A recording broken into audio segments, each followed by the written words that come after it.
Greetings, explorers, and welcome to another episode of the Multiverse Archives. As always, I'm Laura, and I'm joined by our incredible, amazing, lovely writer, Filip.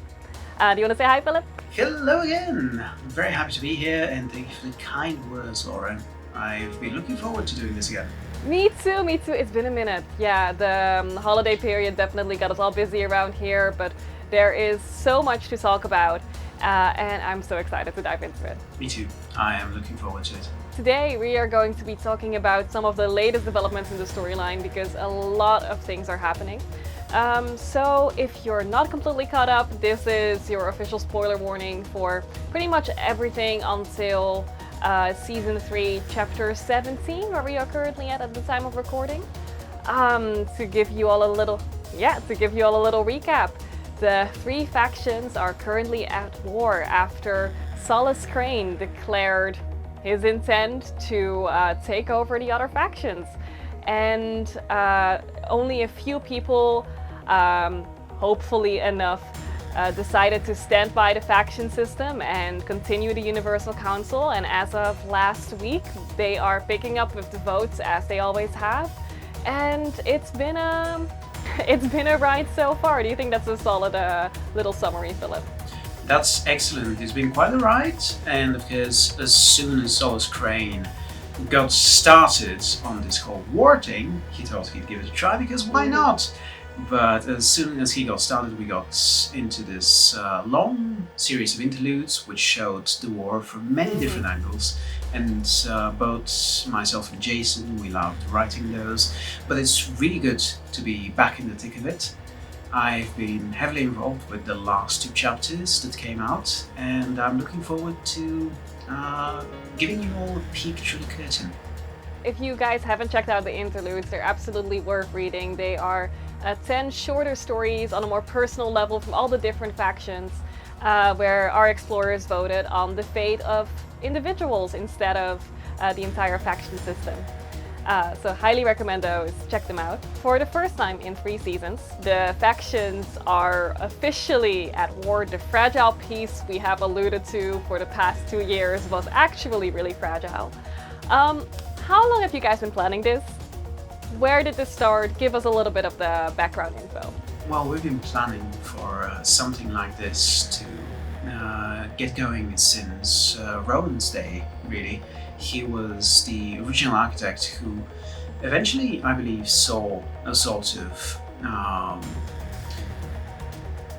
really complicated power struggle within the factions. So he probably was the one to have seeded the idea in my head, and then in many conversations with Jason, Justin, and John, we managed to really get a picture of a conflict, this conflict, and we're now seeing it play out just as honestly I always hoped it would be, with many different stakes for each and every single one of the factions, with each faction now scattered, broken because of inside conflicts, and that's, as we all know, or as we all should anyway, is fertile ground for greater conflict like the one that we're seeing play out.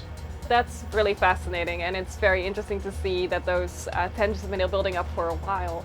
Were there any talks about this war being initiated by either the Federation or the Union instead? There were conversations, of course, but we figured that the most likely instigator would be Solus Crane. He is the most monolithic power in the faction in core space, and that means that he is uniquely situated to make a decision that would and did plunge faction space into this total war. That makes sense, but of course not everybody in the Crane family seems as behind Solus' idea of taking over the core system. We've now seen that his granddaughter, Ivana Crane, who we of course know from the short story that you wrote between season 2 and 3, The Heir, has actually banded with the Universal Council. what was the reasoning behind that decision, and what kind of role does she as a character play as an opposition to her grandfather? Well, the interesting thing I've been working with the entire Crane family, as it were, the extended Crane family, is that Moira I've tried to render her as not only an imperial true and true, but also someone who really believes in diplomacy, someone who believes in the mission and the task of the Universal Council. And despite the fact that Ivana and Moira don't always get along, this is something that Moira has really managed to pass down to her daughter. What we then become witnesses of is the fact that Ivana is banding together all those who have begun to see Solus Crane's rule, and in particular this decision that he made in attacking the Universal Council, in declaring war on the other factions. We have begun to see all these various Imperials really try to stand against him and to present their own versions of what the Empire is. And I believe there is an inherent conflict in there that is very interesting to explore. And this inherent conflict, it tends to go around the line of honor and virtuosity, the kind of virtuosity that the Empire really treasures, this love for tradition that is at the core of the Empire. They do not necessarily go hand to hand with Solus's military and jingoistic tendency towards total war. And there is a respect inherent to difference, perhaps, that some of these factions outside of Solus's own are trying to bring up as alternative ideals. That makes a lot of sense. We've also seen Ivana being supported by War Master Vahalet, who was another very interesting character that we met during the air, and who we are releasing a character short of shortly. It might already be out by the time of this video. If so, we'll link it down below. Who used to be one of the Emperor's most loyal servants. How do you play with this idea of people being loyal to the Emperor versus the Empire? Because, as if I remember correctly, this was one of the first choices that we made for Ivana when we were following her personal story. Absolutely. I think there's a very easy mistake that can be made, and it's very natural to make, in equating Emperor and Empire. But I don't necessarily agree with taking that step. I believe it's very interesting to pit the identity of what the Empire is as a faction against the ideas and the ideals and the objectives and aims of a figure like Solus Crane. Someone who is so old, someone who is so powerful and used to getting his way, and someone who really has tried to make this equation stick. Emperor equals Empire. And that, I hope the story has really shown different values that you can equate to the Empire. As for the relationship between Ivana and Hakon Vahalet, that one I've always found very interesting, and what I try to do in the short story is I try to show that there's a little bit of friendship going on there, that there's a lot of respect, in fact, between the two, because both understand the other's military prowess, the tactical genius that both characters possess. And they could have been enemies if different choices were made along the way. In fact, I have a distinct memory that if the vote in the last choice for the heir had gone differently, Ivana was most likely going to kill Vahalet. She was definitely going to try to anyway. Whether she was going to succeed, well, I guess we'll never find out. I hope. Speaking of high stakes and potential deaths at the hands of the choices our explorers have made, I think we had another one just last week where the choice of our explorers to face Solus Crane directly as he was raining down fire on the Union planet Gaia resulted in the death of another one of our beloved characters, Ash Phoenix. Yeah, that one really hurt to write, I'll be honest with you. I hated killing Ash. She was and continues to be one of my favorite Union characters. What I managed to do was, I felt like I really managed to make her my own, even though she was originally Rowan's character, but I developed her background, I developed her personality. It was Matt who put her in charge in a way.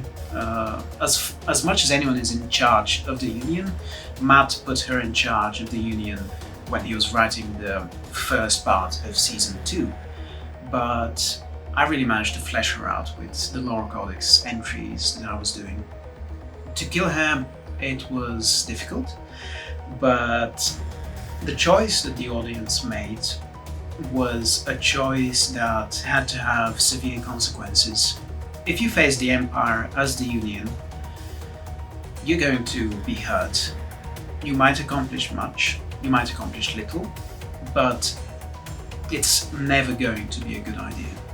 There's a simple reason for that, and that reason is the Union doesn't have the firepower that the Empire does in that one-to-one direct fleet versus fleet or legion versus army kind of dynamic.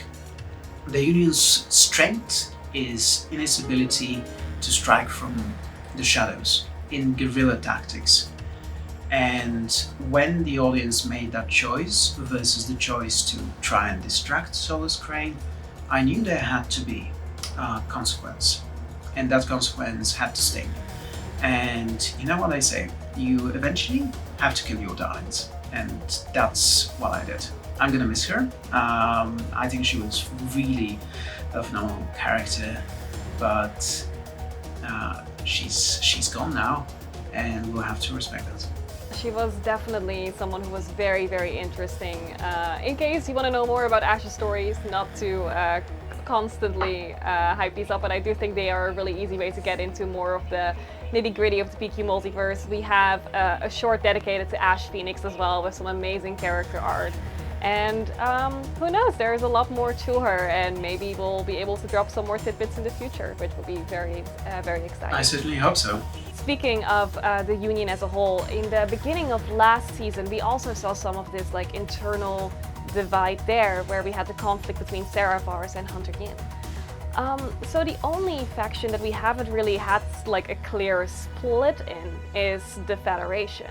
But they're definitely still a big player in this entire thing, and especially in the chaos that's unfolding now. How do you see the Federation as a faction that is perhaps more stable, is unstable in other ways? How does it differ, and what can we maybe expect a little bit about how it will develop in the future in light of recent events? Absolutely. Happy to jump in with some Federation knowledge. First off, the Federation, it has a degree of stability only because it has this very clear division within itself, the three-sector system. And even there, we have a large conflict between the first sector's Vastek and President Huxley, and we have them in this conflict with the second sector and one of the biggest mega corporations of that sector, namely Tonacom. What we've seen and what we'll continue to see is a really dangerous power grab at which both companies have a hand in really ending up as mortal enemies, if you will. How this whole thing is going to play out, well, with Vastek under attack by Solus Crane, we'll definitely see some interesting shifts in that dynamic. But Tonacom isn't going to have it all that easy. I'm actually writing one of the next seasonal entries right now, and that one centers exactly on something big that's going to happen to Tonacom. How that's going to resolve, well, I suppose we'll all have to wait and see. That is a very good little hint at the future. I'm sure we're very excited to see how that develops in the storyline. When we're talking about things that we might see in the future, with all the chaos around the faction system, is this perhaps, and I don't know if this is too far of a stretch, a potential gateway for new factions to arise, or for the factions to change significantly to where they might be reborn or reshaped in some interesting ways? I am fairly confident in saying that no new faction is likely to pop up right now. There's no plans for a fourth faction, but as for internal change, the factions always evolve. The decisions that the community makes change them little by little, or large stretches at a time. And by the end of this season, I am beyond convinced that each of the factions will have significant changes from what it was at the beginning of season 1, certainly, at the beginning of season 3 as well. I think by that time we should do another video, because I feel like we're gonna have some really interesting stuff to talk about. Looking forward to it.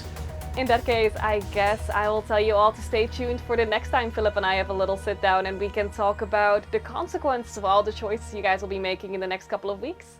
As always, thank you everybody for watching, and thank you, Filip, for your amazing insights. I'm sure people found them very interesting. Always happy to jump in, and I am very much looking forward to next time, Laura. Thank you for having me. That's everything for now, explorers. Back to your stations, and we'll see you on Discord.